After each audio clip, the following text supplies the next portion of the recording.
Hello everyone, आप सबों का फिर से स्वागत है रितेश कॉमर्स क्लासेस पे। मैं रितेश सर। तो आइए हम लोग शुरुआत करते हैं एक पार्टनरशिप का नया सा टॉपिक यानी नया चैप्टर, क्या डेथ ऑफ ए पार्टनर।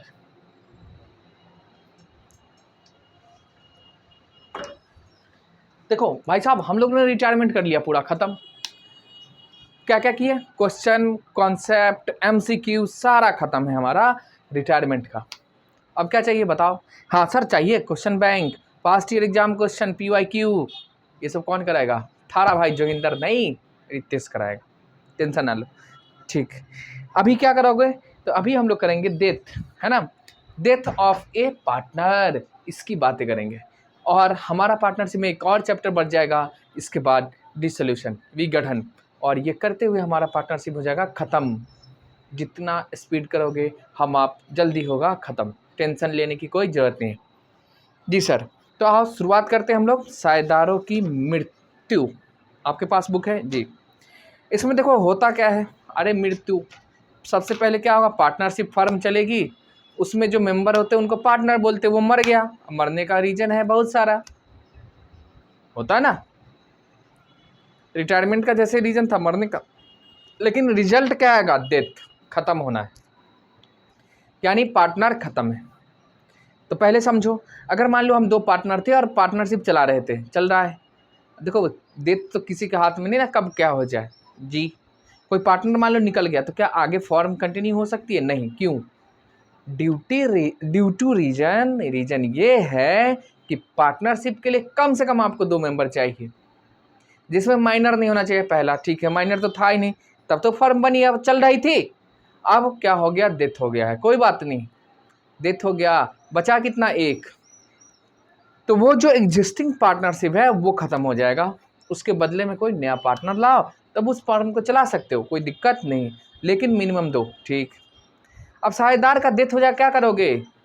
अब देखो रिटायरमेंट का फिक्स है, साल का अंत में होंगे, या एक डेट फिक्स पहले बता देंगे, भाई हम इस डेट को जा रहे हैं, ठीक ना, लेकिन डेथ का कोई फिक्स नहीं है, तो वो कभी भी डेथ कर सकता है, यानी अकाउंटिंग ईयर के किसी कभी भी डेथ हो जाए तो क्या भाई, तो उसका प्रॉफिट में हिस्सा दो, गुडविल का हिस्सा देना होगा आपको, जितना भी अनडिस्ट्रीब्यूटेड प्रॉफिट है वो दो, रिजर्व है, लॉस है, सारी बातें देना पड़ेगा। किसको? डेथ पार्टनर को, जो पार्टनर मर गया उसका हिस्सा देना पड़ेगा। अच्छा बताइए, क्या जो पार्टनर मरा है उसी को दोगे?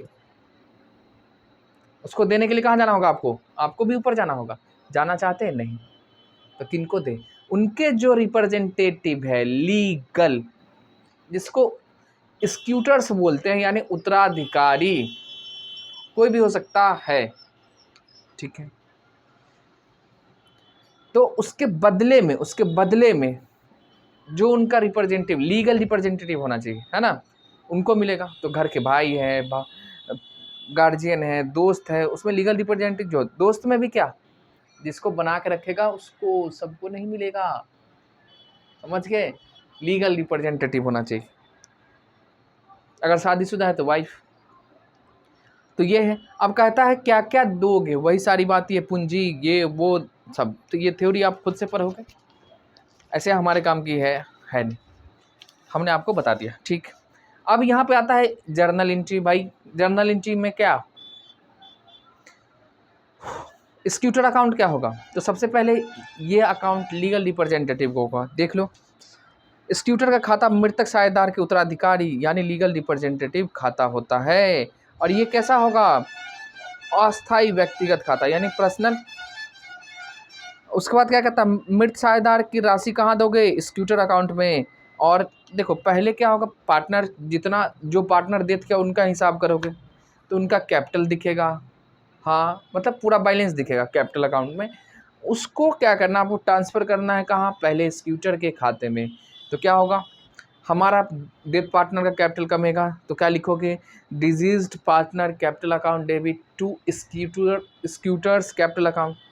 और जब पेमेंट करेंगे तो executor's account debit to cash या बैंक या लोन में ट्रांसफ़र होगा, लोन में नहीं, स्क्यूटर में ही जाता है ना। ठीक, अगर आप पैसा तुरंत नहीं देते हैं तो क्या होगा, दो चीज़।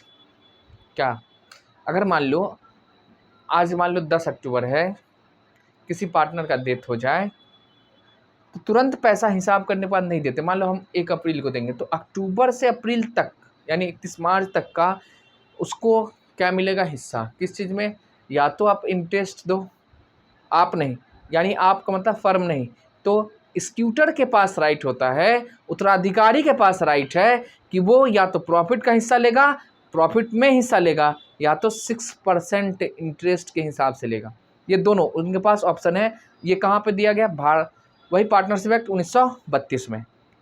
तो उत्तराधिकारी यानी स्क्यूटर्स को राइट है या तो प्रॉफिट में हिस्सा लेगा, यानी उतने दिनों तक आपने कैपिटल उसका यूज किया है, या फिर इंटरेस्ट ऑन कैपिटल 6% है ना, इंटरेस्ट ऑन कैपिटल, यानी जो भी बैलेंस बाकी रहेगा उस पर 6% की दर से आपको इंटरेस्ट देना है। ठीक है। अब कहता है अगर कोई पार्टनर डेथ कर जाए तो क्या होगा, मतलब इफेक्ट क्या होगा। सबसे पहले जो रिमेनिंग पार्टनर उनका प्रॉफिट से हिस्सा बढ़ जाएगा। एक साझेदार जा रहा है तो साझेदार का हिस्सा कमेगा, कैपिटल कम जाएगा, यही सब ना होगा जी। जो पार्टनर एग्जिस्टिंग है उनका प्रॉफिट शेयरिंग रेशियो में चेंज हो जाएगा जी। और क्या होता है उसके बाद अकाउंटिंग में आपको करना पड़ेगा रिवैल्यूएशन, गुडविल का ट्रीटमेंट, वही अनडिस्ट्रीब्यूटेड प्रॉपर्टी, ये सारी बातें करनी है। ठीक है। और पेमेंट जो होता है पार्टनर का वो 3 तरीके से दे सकते हैं। कितने तरीके से? हम 3 तरीके से। एक है लमसम। लमसम का मतलब जैसे 50,000 बना, 50,000 एक बार में दे दो, ये हो गया एक मुश्त, जिसको बोलते हैं जितना हिसाब हुआ उतना एक बार दे दो, ये एक मुश्त। ठीक है। दूसरा है इंस्टॉलमेंट में। इंस्टॉलमेंट का मतलब है एक बार नहीं दे रहे हैं, किस्तों में दे रहे हैं। और तीसरा है हमारा एन्यूटी। ठीक है, यही पढ़ना, ये आपके नोट्स में, किताब में, एन्यूटी। उसका देखो, अगर एक बार में दे दो तो क्या होगा, जो पार्टनर मर रहा है उसके स्क्यूटर को देना है तो उसके कैपिटल अकाउंट को, स्क्यूटर्स को डेबिट करोगे और कैश या बैंक। अगर हम पैसा नहीं दे पा रहे हैं यानी लोन में ट्रांसफर करोगे डिजीज पार्टनर का, तो deceased partner's capital account debit to executor's loan account. Interest दोगे तो इंटरेस्ट फर्म के लिए एक्सपेंस है, interest account debit to executor's loan account. और जब पैसा होगा तो ये इंस्टॉलमेंट का है। ठीक है, इंस्टॉलमेंट में ऐसे करना है आपको, पहले जितना है कैपिटल का पैसा लोन में ट्रांसफ़र करो, लोन का फिर इंटरेस्ट लेगा, और फिर जब इंस्टॉलमेंट किस्तों में आप देंगे तो आप उसको क्या करना है, पेड करोगे। ठीक, तो देखो ये सब है।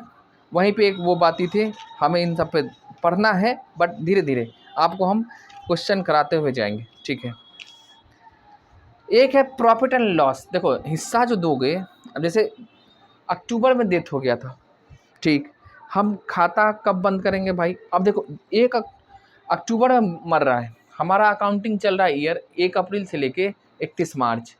ठीक, तो बताओ 1 अप्रैल से लेके कब तक फर्म चली है, अक्टूबर तक। तो अक्टूबर तक के हिस्से में लाभ में हिस्सा दोगे। हाँ, तो यहाँ पे हम लोग एक अकाउंट खोलते हैं, profit and loss suspense account, जो कि नेचर बाय नॉमिनल अकाउंट होगा, है ना। तो ये नॉमिनल अकाउंट है। ये कब किया था, यह लेखांकन अवधि के प्रारंभ से साझेदार की मृत्यु की तिथि, यानी जिस साल पार्टनर का डेथ होता है उस ईयर का अकाउंटिंग का ओपनिंग लोगे, और जिस डेट को डेथ होता है उस डेट तक का प्रॉफिट लेना आपको। देखो यहाँ सस्पेंस अकाउंट इसलिए खोलते हैं ना, कंफर्म नहीं है जो यही होगा, एक अनुमान लगा के हम लाभ में हिस्सा दे देते हैं। ठीक है, तो वही है PL appropriation account debit to profit and loss suspense account. ठीक, और इसको भेजना कहाँ, पार्टनर के कैपिटल अकाउंट में। तो ये थी हमारी बातें। आइए हम लोग करेंगे डायरेक्ट क्वेश्चन आपको करना है। क्वेश्चन नंबर पहला,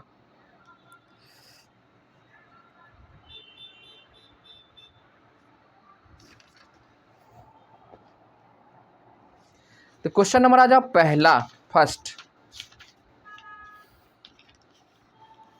देखो इसमें मेन पॉइंट एक है, पूछता है जो भाई डेथ पार्टनर मर गया तो उसका लाभ का हिस्सा किस, मतलब जो उनका कैपिटल है यो पेमेंट किसको मिलेगा, तो स्क्यूटर्स को मिलेगा। एक हिट रहता हमेशा, पूछता है ये। ठीक है, चलिए आइए तो क्वेश्चन नंबर 1 करें हम लोग।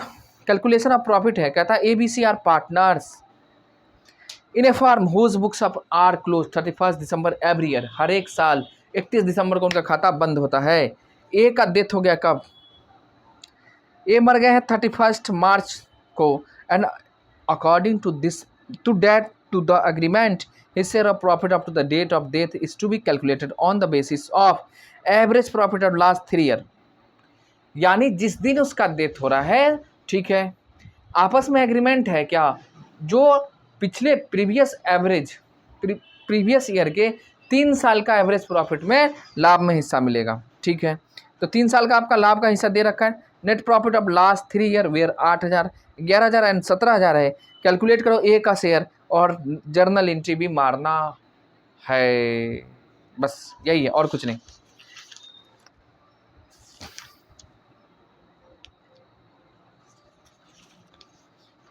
चलो तो आओ हम लोग करते हैं।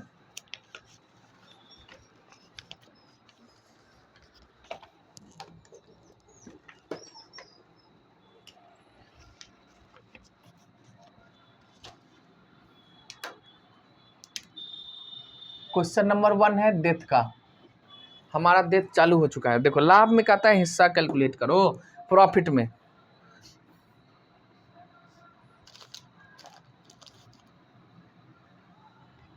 अब देखो ए बी सी है, ठीक है, पार्टनर ए बी और सी। और बताइए, देखो रेशियो बराबर है तो 1:1:1। डेथ कौन कर जाता है? ए की मृत्यु हो गई, यानी ए का डेथ हो जा रहा है। सिंपल सी बात है, डेथ हो गया है।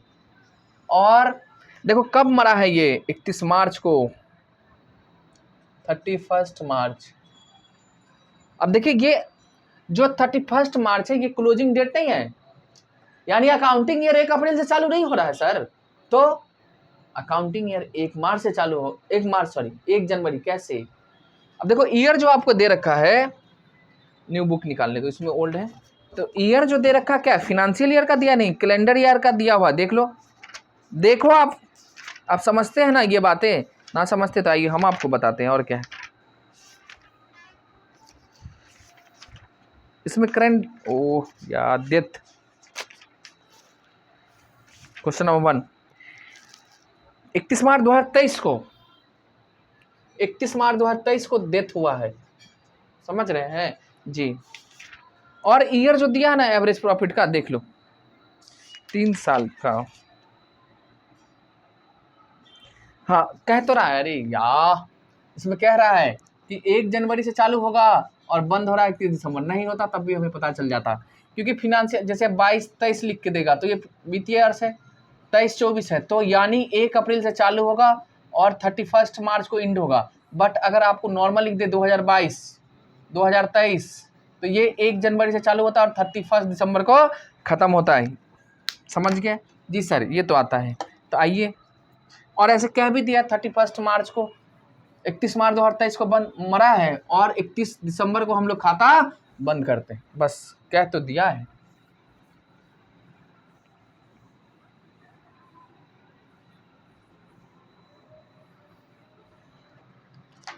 देखो एवरेज प्रॉफिट 3 ईयर का, तो भैया निकाल लो एवरेज प्रॉफिट। तो एवरेज प्रॉफिट 8,000, 11,000। देखो फार्मूला लिखना पड़ेगा ना एग्जाम में, टोटल प्रॉफिट डिवाइड में नंबर ऑफ ईयर्स। अब देखो टोटल प्रॉफिट बताइए कितना है? 8,000, 11,000 और 17,000। 8,000, 11,000 और 17,000, ये 3 साल का हो गया। डिवाइड कितना करोगे? 3 से, तो 11, 18, 19 से 17, 36,000, और 36 को 3 से डिवाइड करोगे 12,000 आ गया एवरेज प्रॉफिट। ठीक, क्या बताओ ए का ये है? नहीं, आप रुकिए, आप ये पूरे साल का है ना।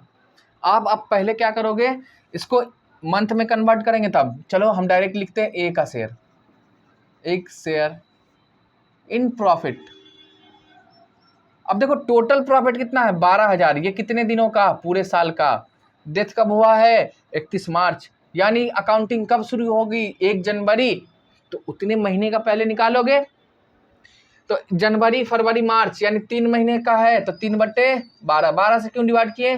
क्योंकि ये पूरे साल का है। ठीक है, अब ए का हिस्सा बताओ लाभ में, तो 1/3। ये मंथ है, जितने दिन चला, ये ए का शेयर है। ठीक है सर, आगे बताओ। 3 से 3 कैंसल, 12 से 12, एक पे क्या होगा, 3 को 0, यानी ए का हिस्सा जो होगा प्रॉफिट में 1000। बस देखो क्या है, जर्नल एंट्री मारो।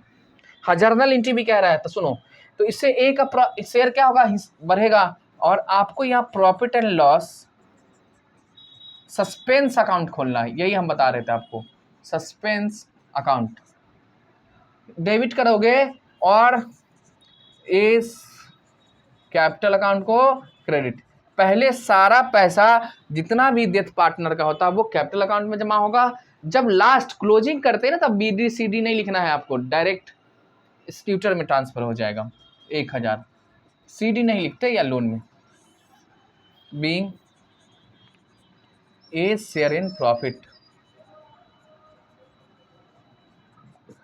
हो गया खत्म।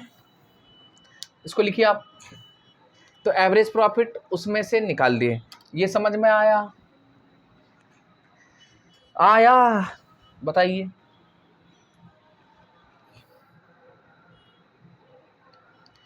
क्वेश्चन नंबर 1 हमारा हो गया हाथ टू हाथ खत्म। क्वेश्चन नंबर 2,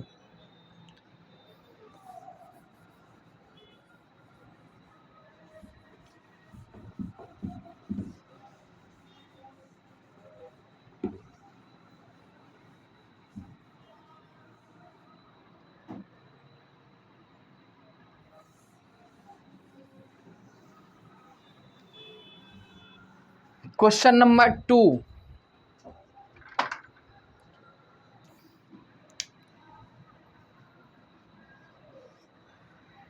देखो कहता क्या, राम मुरली श्याम पार्टनर है। ठीक है सर, राम मुरली और श्याम पार्टनर हैं। और देखो 28 फरवरी को डेथ हो जा रहा है। अब यहाँ देखो 28 फरवरी को किसका डेथ हो रहा है, श्याम की। ये और लाभ का हिस्सा दे रखा है कहीं नहीं, तो हम क्या मानेंगे, बराबर है, बराबर है। ठीक है सर, आगे बताओ।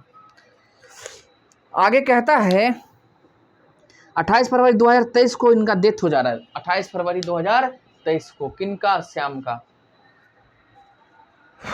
His share of profit from the closure of the last accounting year till the date of death was to be calculated on the basis of average,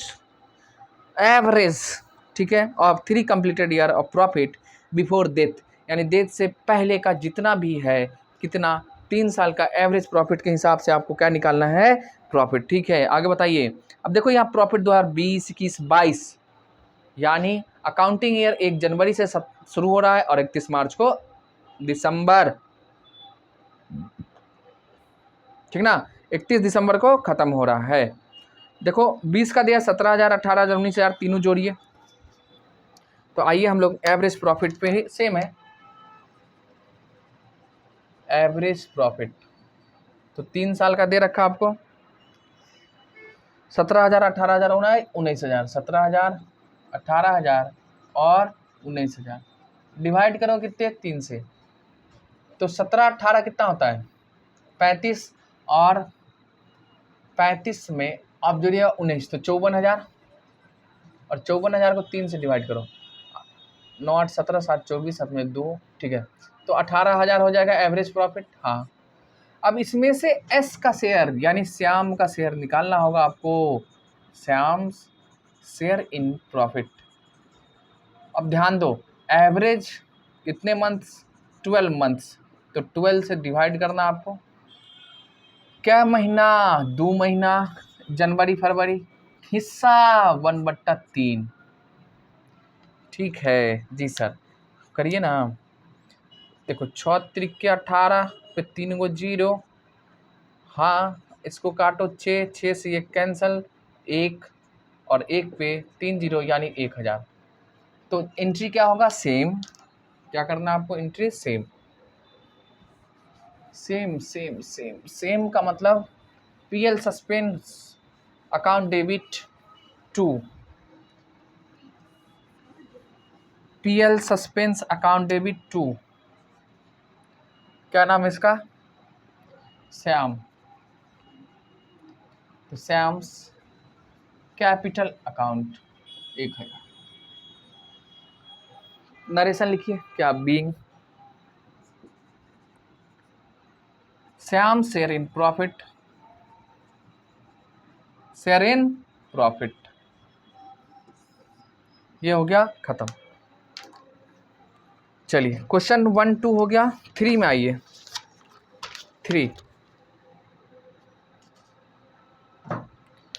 3 4 दोनों सब कर लो ना, क्या है, एक टाइप का हो जाएगा हमारा। जितना जल्दी हो जाएगा आपको उतना अच्छा है।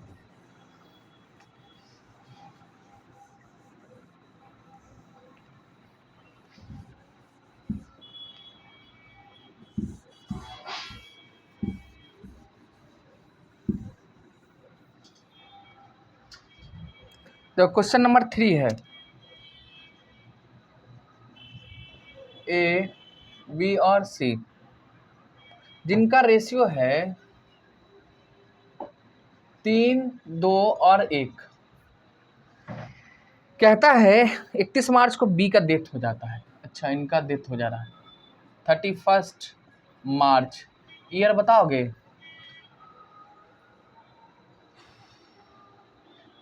दो 2023। ठीक है, आगे क्या लिखता है? कहता है कि 31 दिसंबर को अकाउंट्स क्लोज होता है और आइए ये बोले न्यू डेट 31 दिसंबर को accounts are close on 31 December. Sales for the year 2022 यानी पिछले साल का 23 को मरा है, यानी पिछले ईयर का आपको सेल दे रखा है। कितना देख लो, सेल दे रखा है आपको 4 lakh. Sale of 1,20,000 accumulated between the period from 1 January to 31 March. अच्छा सुनो, ये 2022 का हमको प्रॉफिट दे रखा है, यानी इस ये जो अकाउंटिंग शुरू हुआ हुआ कब? 1 जनवरी से। फर्म इतना दिन चला, 1 जनवरी 2023